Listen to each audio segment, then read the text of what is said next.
Hello, नमस्कार प्यारे बच्चों। आप सभी कैसे हो? उम्मीद है कि आप सभी बच्चे बहुत अच्छे होंगे, स्वस्थ होंगे, मस्त होंगे और आपकी क्लास 10th की तैयारी अच्छी चल रही होगी। तो आज हम लोग फिर से आ चुके हैं एक अगला टॉपिक लेके, आपका श्वसन।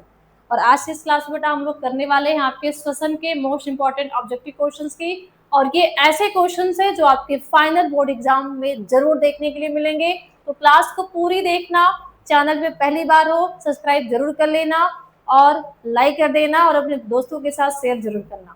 ये बिल्कुल बेटा आपको फ्री है और आपके पूरे 10th की तैयारी कराई जाएगी, चाहे आपकी बायोलॉजी है, चाहे आपके फिजिक्स है, चाहे आपकी केमिस्ट्री है या फिर आपका कोई भी सब्जेक्ट हो, टोटल की टोटल आपके इस पे तैयारी कराई जाएंगी।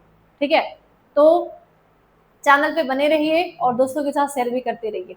और लास्ट में ये कमेंट करके जरूर बताइएगा कि क्लास कैसी लगी, ठीक लगी, कोई दिक्कत है, कोई दिक्कत नहीं है, कोई डाउट, कोई परेशानी होगा तो भी आप मुझे बता सकते हो। ठीक है बेटा, चलिए स्टार्ट करते हैं आज के इस क्लास को। तो देखेंगे आज आप कितने में से कितना सही कर पाते हो। सारे बच्चे कमेंट में लास्ट में जरूर बताना कि आपने कितना में से कितना सही किया। ठीक, क्वेश्चन आपके सामने खुल चुका है कि पायरुवेट के विखंडन से कार्बन डाइऑक्साइड, जल तथा ऊर्जा देता है और यह क्रिया कहाँ होती है। यानी कि पायरुवेट जब टूटता है बेटा, पायरुवेट टूटता किसके वजह से है, याद रखना है ग्लाइकोलिसिस के वजह से। ग्लाइकोलिसिस, ठीक है, तो आपने पढ़ा है ग्लाइकोलिसिस। ग्लाइकोलिसिस मतलब ग्लूकोज का क्या करना, टूटना, यानी C6H12O6 का किसमें, पायरुवेट में चेंज होना।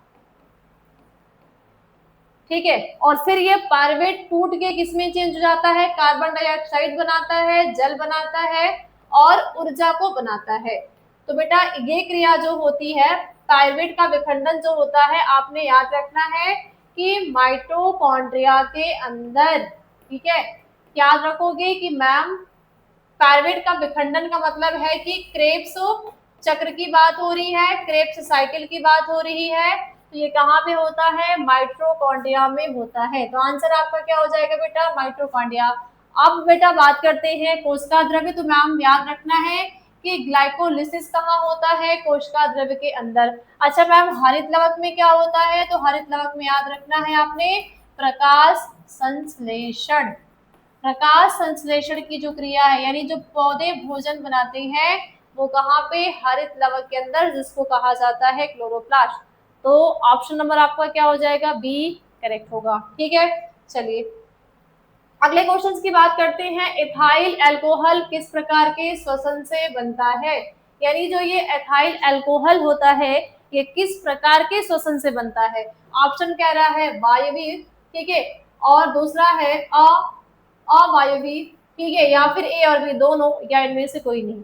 यानी अल्कोहल किससे बनता है, यानी जो एथाइल अल्कोहल बनता है किससे, तो बच्चा आपने याद रखना है अवायु, क्योंकि अवायु का मतलब होता है, इनको हम कहते हैं अनाक्षी श्वसन। क्या कहते हैं बच्चा, अनाक्षी श्वसन ही कहते हैं। बोलोगे मैम अनाक्षी श्वसन क्या होगा, तो ऑक्सीजन के, यानी ऑक्सीजन के अनुपस्थिति में, ऑक्सीजन की अनुपस्थिति में जो श्वसन होता है, ऑक्सीजन की अनुपस्थिति में जो श्वसन होता है उस श्वसन को क्या कहते हैं बच्चा, अवायु या अनाक्षी श्वसन कहते हैं। इनके द्वारा क्या बनता है, एथाइल और अल्कोहल बनता है। ठीक है, याद रखना है अनाक्षी श्वसन में एथाइल और अल्कोहल बनता है। और क्या है मैम, यहाँ पे 2 एटीपी भी बनती है। ऑब्जेक्टिव क्वेश्चन से पूछा जाता है कि अवायु श्वसन में कितनी एटीपी बनती है, याद रखोगे 2 एटीपी। क्यों, क्योंकि ये ऑक्सीजन के अब्सेंस में है, ऑक्सीजन के बिना हो रही है क्रिया, इसलिए यहाँ पे ज्यादा ऊर्जा नहीं होती है, मतलब होती है लेकिन ना के बराबर, यानी कि 2 ही एटीपी होती है। अगला क्वेश्चन आता है आपका, निम्न में से किसे कोशिका का ऊर्जा मुद्रा के रूप में जाना जाता है। इनमें से इसमें हम किसको कोशिका का ऊर्जा मुद्रा, मुद्रा मतलब आप जानते हैं बेटा रुपया से, रुपया, रुपया मतलब पैसा। जैसे बेटा अगर एक अच्छी लाइफ जीने के लिए ना, हमें रहने के लिए, खाने के लिए, सोने के लिए, मतलब हमारे जो भी काम करने हैं उस काम को करने के लिए बेटा हमें क्या चाहिए, पैसा चाहिए। अगर हमारे पास पैसा नहीं है तो हमारा जीवन पॉसिबल नहीं है। क्या पॉसिबल है, नहीं है। आपके पास पैसा नहीं होगा तो आपको भोजन नहीं मिलेगा, आपको आपके तन ढकने के लिए नहीं मिलेगा, आपको एक छत नहीं मिलेगी। कम ही सही, लेकिन आपको पैसा चाहिए। एक रोड के किनारे जो जीवन जिंदगी जी रहा है उसको भी पैसे की जरूरत है, और एक अच्छे से अच्छे महल में, बिल्डिंग में जो जिंदगी जी रहा है उसके लिए भी पैसा चाहिए। तो पैसे के बिना जीवन क्या है, अधूरा है। आप ये मानते हो, ये सच है, एक कड़वा सच है हमारे लाइफ का, ठीक है। तो कोशिका का ऊर्जा मुद्रा, यानी हमारे सेल्स का एक पैसे का काम करता है, मुद्रा का काम करता है। तो आपने याद रखना है बेटा एटीपी। बोलोगे मैम एटीपी का फुल फॉर्म क्या होता है, याद रखना एटीपी का एडिनोसिन ट्राई फॉस्फेट, ठीक है। आप एटीपी का याद रखना, एडीपी का क्या रखोगे, एडिनोसिन डाइफॉस्फेट, ठीक है बेटा। तो यहाँ पे जो एटीपी होती है, एटीपी को हम क्या कहते हैं कि ये सेल का मुद्रा है। क्या कहते हैं, एटीपी हमारे सेल की मुद्रा कही जाती है। मुद्रा मतलब पैसे की बात हो रही है, ठीक है। चलिए अगला क्वेश्चन से, मछली का श्वसन अंग है। मछली श्वसन अंग, यानी मछली जो है वो किसके द्वारा श्वसन अंग करती है। फटाफट कमेंट करते जाना है, क्लास को पूरी देखनी है, क्लास को शेयर करना है और सब्सक्राइब करते हुए जाना है, ठीक है। क्योंकि आप सभी बच्चों का मुझे सपोर्ट चाहिए, और मैं चाहती हूँ कि आपको इतना प्यार मिले, आपका इतना सपोर्ट मिले कि मैं कितना बेटर से बेटर आपको कंटेंट दे सकूँ, ताकि आप अपने फाइनल बोर्ड एग्जाम में टॉप कर सकें, ठीक है, अच्छे मार्क्स लेके आप उन बच्चों के लिए जिनके पास कोई साधन नहीं है, ठीक है। क्लियर बेटा। चलिए, तो मछली का श्वसन अंग है ट्रेकिया, गिल्स, त्वचा, फेफड़ा। हम सभी जानते हैं कि जो मछली है, बट बेचारी मछली क्या करती है भाई, गिल्स के द्वारा, यानी इनमें क्या पाए जाते हैं, गिल्स पाए जाते हैं। तो गिल्स के द्वारा ये क्या करती है, श्वसन करने का काम करती है। अच्छा मैम बोलोगे त्वचा, तो त्वचा के लिए याद रखना है मेढक को। मेढक क्या करता है, त्वचा के द्वारा करता है, ठीक है। अच्छा और क्या याद रखोगे, क्या हो गया, छोटा हो जा, ठीक है। और क्या याद रखोगे कि फेफड़ा, तो फेफड़ा के लिए क्या याद रखोगे, मनुष्य, यानी मानव जो है, मानव में क्या है, श्वसन अंग क्या है बेटा आपका, फेफड़ा होता है, ठीक है। मानव का श्वसन अंग क्या है, फेफड़ा है। अगला क्वेश्चन आता है आपका, तिलचट्टा में कितने जोड़े श्वसन तंत्र पाए जाते हैं। तिलचट्टा जो है ना, तिलचट्टा में कितने जोड़े श्वास रंध्र, रंध्र का मतलब होता है बेटा स्टोमेटा, तो कितने श्वास रंध्र यानी स्टोमेटा पाया जाता है, 2, 8, 10, 6, यानी 2 पाया जाता है, 8 पाया जाता है, 10 पाया जाता है, 6 पाया जाता है। आपने क्या याद रखना है बेटा, यहाँ पे कितने 10 पाए जाते हैं। क्या याद रखोगे कि तिलचट्टा में जो श्वास रंध्र की बात करते हैं, तो तिलचट्टा में श्वास रंध्र की संख्या कितनी होती है, 10 होती है। तो जितने भी बच्चों का ऑप्शन नंबर सी सही है, बिल्कुल राइट है। चलिए अगले क्वेश्चन पे चलते हैं। श्वसन के अंतिम उत्पाद क्या है, श्वसन का अंतिम उत्पाद क्या है, कार्बन डाइऑक्साइड और जल है, CO और ऊर्जा है, जल और ऊर्जा है, और कार्बन डाइऑक्साइड, जल और ऊर्जा है। श्वसन का अंतिम उत्पाद क्या है, श्वसन का अंतिम उत्पाद क्या है, तो बेटा याद रखना है कार्बन डाइऑक्साइड, जल, ऊर्जा। बोलोगे मैम कैसे, मैम ये कैसे पॉसिबल हो गया, तो देखो बेटा हम क्या करते हैं, हम भोजन खाते हैं, C6H12O6 इसके फॉर्म में भोजन खाते हैं, ठीक है। तो जब हमारे शरीर के अंदर ऑक्सीजन आती है, क्या आती है बेटा, हमारे बॉडी के अंदर ऑक्सीजन आई, हमने सांस भरा तो ऑक्सीजन बॉडी के अंदर गई, यस, ठीक है। तो ये C6H12O6 क्या करता है, पायरुवेट में चेंज हो जाता है, पायरुवेट में चेंज हो जाता है। तो ग्लूकोज का बेटा, ग्लूकोज का, बोलोगे मैम ग्लूकोज का पायरुवेट में चेंज होना क्या कहलाता है, ग्लाइकोलिसिस कहलाता है। तो बेटा ग्लाइकोलिसिस के लिए ऑक्सीजन चाहिए, आप बोलोगे मैम नहीं, मतलब ग्लाइकोलिसिस की जो क्रिया होती है वो अनाक्षिक श्वसन में होती है, मतलब ऑक्सीजन के अब्सेंस में होती है, ठीक है। अच्छा मैम ये कहाँ होती है, आप बेटा याद रखोगे कि ये जो आपकी क्रिया है ये हमारे कोशिका द्रव्य में होती है। कहाँ, कोशिका द्रव्य में। तो ऑब्जेक्टिव क्वेश्चन पूछा जाएगा कि ग्लाइकोलिसिस क्रिया कहाँ है, कोशिका द्रव्य में है। क्या इसमें ऑक्सीजन की जरूरत होती है, नहीं होती है। ठीक है, अब ये जो पायरुवेट होता है ये 3 कार्बन वाला अणु होता है। ठीक है, ये 6 कार्बन वाला मॉलिक्यूल 3 कार्बन वाले 2 अणु में चेंज हो जाता है। तो ये पायरुवेट बेटा कहाँ जाता है, ये जाता है माइटोकॉन्ड्रिया के अंदर। कहाँ, माइटोकॉन्ड्रिया के अंदर। तो जब ये माइटोकॉन्ड्रिया के अंदर जाता है तो माइटोकॉन्ड्रिया में बेटा क्या चलती है, एक क्रेब्स चक्र चलता है। क्रेब्स चक्र चलता है या जिसको क्रेब्स साइकिल्स कहते हैं। तो जब क्रेब्स साइकिल चलती है तो ये 3 कार्बन वाला पायरुवेट होता है ये कार्बन डाइऑक्साइड में, ठीक है, जल में और ऊर्जा में बदल जाता है। किसमें, कार्बन डाइऑक्साइड में, जल में, ऊर्जा में। ठीक है, तो बेटा फिर हम क्या करते हैं, जब हम ऑक्सीजन अंदर भरते हैं, हम सांस लेने के दौरान क्या करते हैं, सांस लेने में हम क्या करते हैं, सांस हमने अंदर भरी, कार्बन डाइऑक्साइड बाहर छोड़ी, हमने सांस अंदर भरी, ऑक्सीजन गया, बाहर छोड़ी, कार्बन डाइऑक्साइड गया। तो हमारे बॉडी के अंदर ये कार्बन डाइऑक्साइड बना कहाँ से, तो इसके द्वारा ही, यानी क्रेब्स चक्र के द्वारा ही, यानी जो भोजन हम खाते हैं, यही भोजन जब टूटता है, भोजन का डाइजेशन होता है, भोजन पचता है, तो कार्बन डाइऑक्साइड गैस बनती है। अब यही कार्बन डाइऑक्साइड गैस हमारे ब्लड के माध्यम से कहाँ चली जाएगी, लंग्स में, और फिर हम क्या कर देते हैं, सांस को बाहर छोड़ देते हैं। तो कुछ तो लंग्स के द्वारा हमने छोड़ा, और कुछ हम गैस छोड़ते हैं, उस गैस के द्वारा हम उसको बाहर रिलीज करते हैं। ठीक है, ये बहुत ही जहरीली गैस होती है। अब इसी गैस का यूज करके पौधे क्या करते हैं, भोजन बनाते हैं। और इस जल का यूज हम, हमारे शरीर में पानी चाहिए, कहते हैं भाई कि जल ही जीवन है, जीने के लिए हमें वाटर चाहिए, तो इसका यूज हमारी बॉडी कर लेगी। कार्य करने के लिए ऊर्जा चाहिए, जैसे मैं बोल रही हूँ, पढ़ रही हूँ, लिख रही हूँ, आप पढ़ रहे हो, लिख रहे हो, बोल रहे हो, कुछ भी कर रहे हो, उसके लिए आपको ऊर्जा चाहिए। ऊर्जा कौन देगा, ये यहाँ से हमें ऊर्जा मिल जाती है। ठीक है, तो याद रखना है। अगले क्वेश्चन की बात करते हैं, पौधों में श्वसन होता है। पौधों में श्वसन कहाँ होता है, याद रखना है बेटा कि पौधों में जो श्वसन की क्रिया होती है, तो पौधे श्वसन कहाँ करते हैं, तो इनमें से सभी, ये पत्ती में भी करता है, जड़ में भी करता है, तना में भी करता है, इनके पूरे बॉडी सरफेस में, इनके पूरे बॉडी में श्वसन होता है। और श्वसन के दौरान भी क्या करते हैं, ऑक्सीजन लेते हैं, कार्बन डाइऑक्साइड बाहर छोड़ते हैं। ठीक है, अगला क्वेश्चन आपका आता है, ठीक है, तो ये सारा हो जाएगा। अगला आपका है, कौन सी बीमारी श्वसन तंत्र से संबंधित नहीं है। देखो, डायरिया, निमोनिया, मलेरिया, मधुमेह, यानी ऐसी कौन सी बीमारी बच्चा यहाँ पे है जो श्वसन तंत्र से रिलेटेड नहीं है। ऐसी कौन सी बीमारी श्वसन तंत्र से संबंधित है, सॉरी संबंधित है, मतलब श्वसन से संबंधित है, यानी अगर ये बीमारी हो जाती है तो हमारा जो श्वसन तंत्र है वो इफेक्ट पड़ जाता है, प्रभावित होता है। तो याद रखना है बेटा, निमोनिया। मधुमेह क्या है बेटा, हम कहते हैं शुगर के मरीज, जिसको कहते हैं भैया इसको शुगर हो गया है। शुगर मतलब कि ब्लड में कोलेस्ट्रॉल की मात्रा ज्यादा हो गई, शुगर लेवल ज्यादा हो गया, ब्लड में कोलेस्ट्रॉल की मात्रा क्या हो गई, ज्यादा होगी। मलेरिया जानते हो बेटा किसके द्वारा, मच्छर के काटने की वजह से।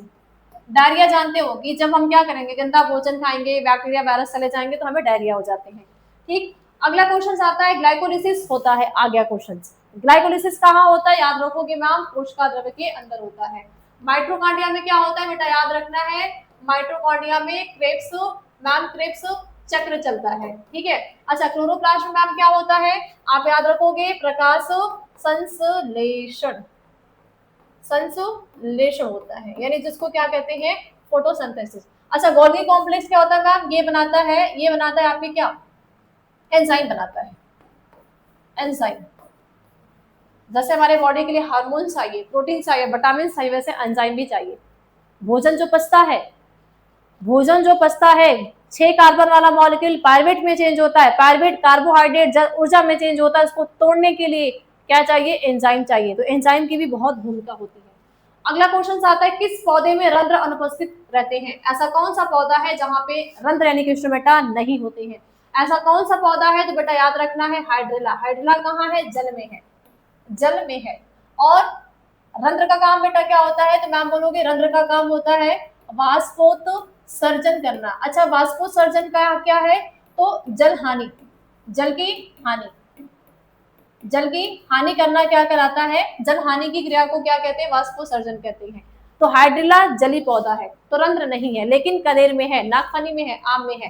ठीक है, और इनके अंदर की जो नागफनी होती है ना, वो कांटे में बदल जाती है, यानी इनकी पत्तियां कांटे में बदल जाती है, जिससे वाष्पोत्सर्जन की जो दर है, जो रेट है, वो कम हो सके। अगला क्वेश्चन आता है, किस प्रकार की श्वसन से अधिक ऊर्जा मुक्त होती है।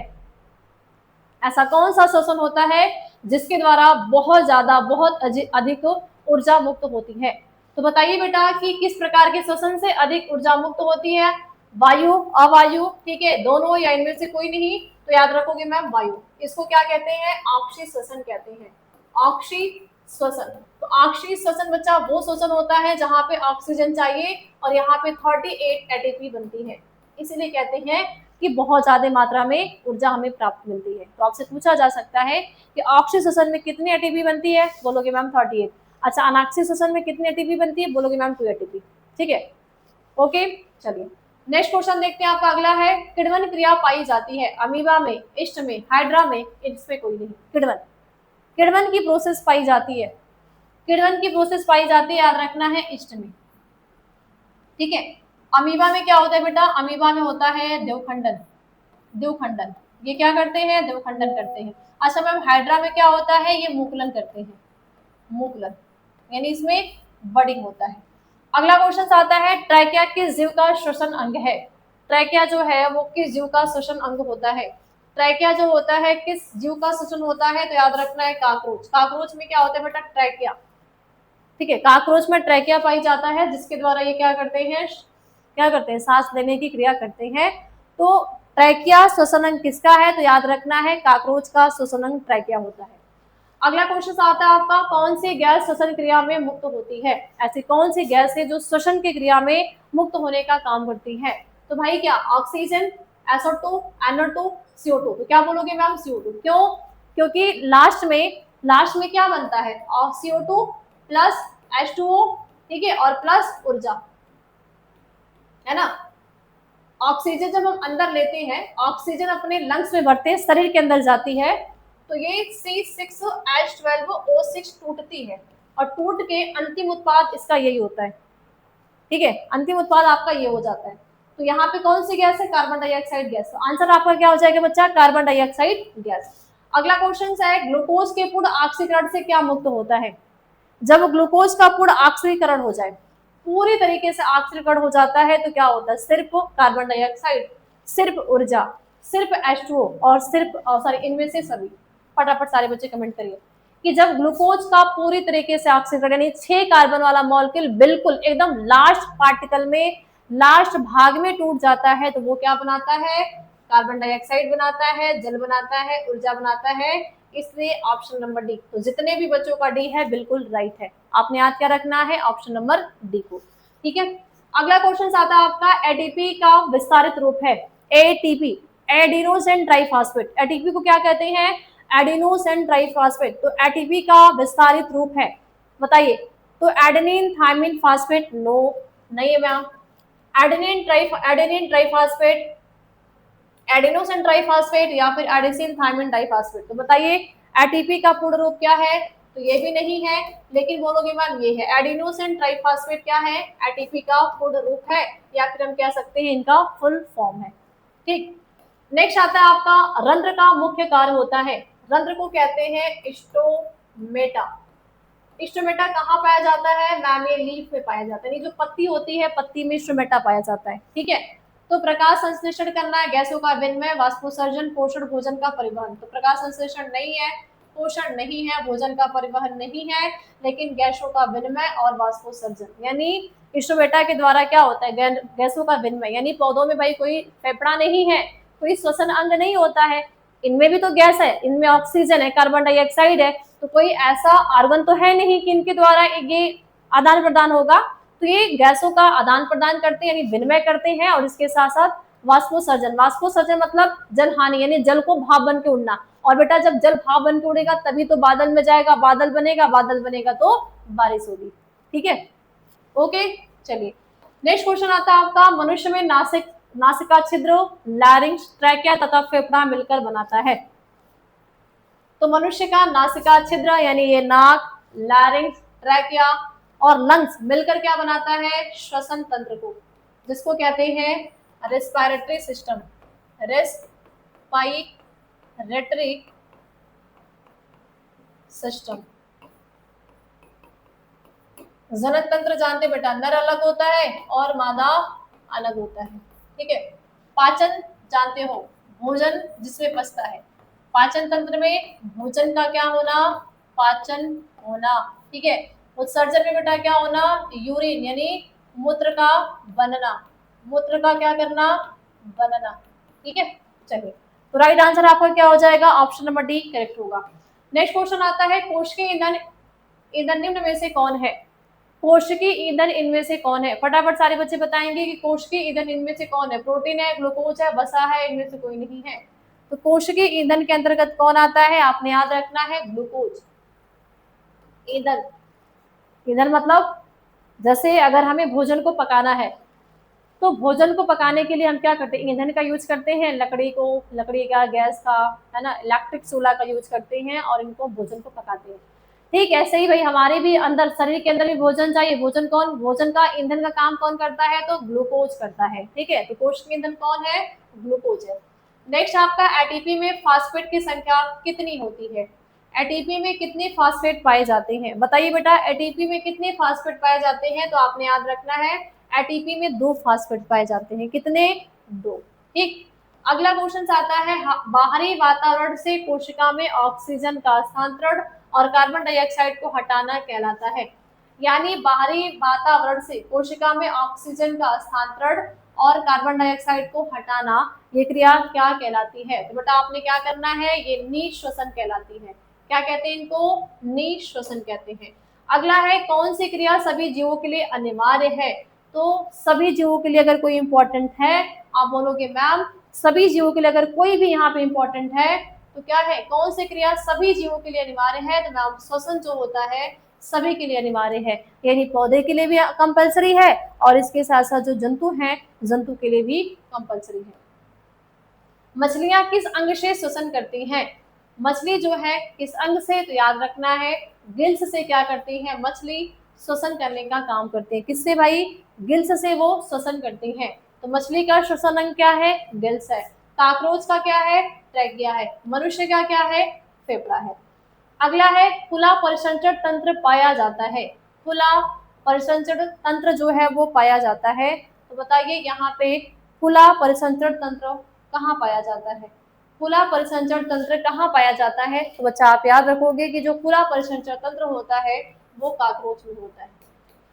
खुला मतलब, खुला का मतलब है कि यहाँ पे ब्लड वेसल्स नहीं है, मतलब यहाँ पे हार्ट है, ये हार्ट है और यहाँ पे सेल है, तो यहाँ से ब्लड यहाँ और यहाँ से ब्लड यहाँ, मतलब कोई भी रक्त वाहिनी नहीं है, ब्लड को ले जाने वाली और ले आने वाली कोई भी यहाँ पे ब्लड वेसल्स या रुधिर वाहिनियां नहीं पाई जाती। तो जिसमें रुधिर वाहिनी नहीं पाई जाती है उसमें खुला परिसंचरण तंत्र होता है, तो काकरोच में खुला परिसंचरण तंत्र है, क्यों, क्योंकि रुधिर वाहिनी नहीं है।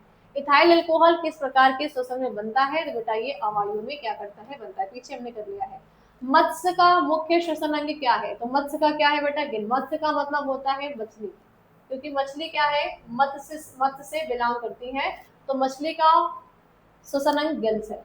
अगला आता है, स्वाद कलिकाएं, कलियां पाई जाती हैं, स्वाद कलियां जो होती है वो पाई जाती हैं, कहाँ पे पाई जाती है, तो अग्नाशय की ऊपरी सतह पे नहीं, जीभ की ऊपरी सतह पे, यानी जो हमारी जीभ की ऊपरी लेयर होती है ना, ये जीभ कहते हैं कि ये 2 अंगुल की तो जीभ है और यही स्वाद को पेट में अगर भोजन कंठ के नीचे भोजन गया तो तीखा था, मीठा था, अच्छा था, कड़वा था, गंदा था, कैसा था नहीं पता, लेकिन जब तक ये मुख में जीभ पे है तो यही हमें स्वाद मिलता है ना, कैसा टेस्टी है, बहुत यम्मी है, बहुत चीजें हम कहते हैं ना, वाह कितना अच्छा है, मजा आ गया, तो ये जिह्वा स्वाद, यानी तो जीभ की जो हमारी ऊपरी सतह होती है उस पे ही पाया जाता है। मनुष्य के मुख गुहा में कितने जोड़े लार ग्रंथियां पाई जाती हैं, ये आप सभी के लिए होमवर्क है। अब सारे बच्चे कमेंट करोगे आप मुझे कमेंट सेक्शन में, ठीक है। अब बेटा पीडीएफ आपको चाहिए, आपको पीडीएफ चाहिए तो टेलीग्राम चैनल पे जुड़ जाना, सुषमा मैम बायोलॉजी के नाम से टेलीग्राम चैनल है, आप वहां पे विजिट कर सकते हो। अगर आपको, आप इंस्टा पे भी मुझे फॉलो कर सकते हो, सुषमा मैम बायोलॉजी के नाम से मेरी इंस्टा आईडी, आप वहां पे मुझे फॉलो कर सकते हो। व्हाट्सएप चैनल ग्रुप में भी जुड़ सकते हो, तो सुषमा मैम साइंस के नाम से व्हाट्सएप चैनल ग्रुप है, आप वहां पे भी विजिट कर सकते हो, ठीक है, वहां पे भी आप मुझे फॉलो कर सकते हो। तो तीनों ही संसाधन आपके पास है, व्हाट्सएप, टेलीग्राम और इंस्टा, आपके जहां मर्जी वहां पे जुड़ सकते हो। पीडीएफ नोट्स आपको व्हाट्सएप या टेलीग्राम पे मिलेगा, तो आप चाहे जहां पे भी जुड़ सकते हैं, ठीक है। ओके, तो बस आज के लिए इतना ही। मिलते हैं बेटा हम लोग अब अगले चैप्टर के साथ, अगले टॉपिक के साथ। और मुझे उम्मीद है कि आप सभी प्यारे बच्चे को ये टॉपिक, ये क्लास बहुत अच्छी लगी होगी। और मेरी आप सभी से एक रिक्वेस्ट है कि बेटा इस क्लास को ज़्यादा से ज़्यादा शेयर करना, उन बच्चों तक पहुंचाना जिनके पास कोई भी संसाधन नहीं है। वो भी क्लास 10 की तैयारी करना चाहते हैं, वो भी बायोलॉजी को बहुत अच्छे से पढ़ना चाहते हैं, वो भी बायोलॉजी में अच्छे मार्क्स लेके आना चाहते हैं, लेकिन उनके पास कोई ना कोई संसाधन की कमी है। तो आप से मेरी गुजारिश है, आप अपने स्कूल, दोस्त या कहीं पे भी इस क्लास को बेझिझक शेयर कर देना, एक पुण्य का काम करोगे। ठीक है, तो बस आज के लिए इतना ही। मिलते हैं हम लोग अगली क्लास में एक नए टॉपिक के साथ। सभी को bye bye, take care, love you. मिलते हैं अगली क्लास में। कमेंट जरूर करना कि मुख गुहा में कितनी लाल ग्रंथियां पाई जाती हैं, और मैं सारे बच्चों के कमेंट को चेक करूंगी। ठीक है।